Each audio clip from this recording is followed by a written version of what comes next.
Welcome to TNPSC maths wizard. X, Y மற்றும் Z ஆகியோர் ஒரு வேலையை முறையே 8, 12, 16 நாட்களில் முடிப்பர். எக்ஸ், ஒய் மற்றும் இசட் ஆகிய மூவரும் ஒன்று சேர்ந்து அந்த வேலையை முடித்தால் அவர்களுக்கு ரூபாய் 26,000 வழங்கப்படும் எனில் ஒய் பெறும் பங்கினை காண்க. எக்ஸ், ஒய், இசட் வேல்யூ கொடுத்துருக்காங்க 8, 12, 16. இது 3 பேர் சேர்ந்து பண்ணுற வேலை. ஒரு நாளைக்கு எவ்வளோன்னு நம்ம கண்டுபிடிக்கணும் ஃபஸ்ட்டு. அப்போ எல்சிஎம் எடுக்கிறோம். எல்லாத்துக்கும் எல்சிஎம் எடுத்தால் 48 கிடைக்கும். இப்போ 48/8 6, 48/12 4, 48/16 3 கிடைக்கும். இப்போ 6:4:3 நம்ம எழுதிக்கலாம். இப்போ இந்த 3 ஆட் பண்ணால் 13 கிடைக்கும். 26,000 நம்ம 3 பேருக்கு கொடுக்குறாங்களாம். இப்போ 3 பேருக்கு 26,000 கொடுக்குறாங்கன்னா 13க்கு 26,000னா ஒருத்தவங்களுக்கு எவ்வளோ கொடுப்பாங்கன்னா 2,000 கொடுப்பாங்க. ஒரு பங்குக்கு 2,000 கிடைக்கும்.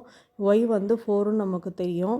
ஒய் 4 × 2,000 போட்டால் 8,000 தான் இதோட ஆன்சர். தேங்க்ஸ் ஃபார் வாட்சிங் அவர் வீடியோ. ஷேர் பண்ணுங்கள், சப்ஸ்கிரைப் பண்ணுங்கள், கமெண்ட் பண்ணுங்கள், லைக் பண்ணுங்கள்.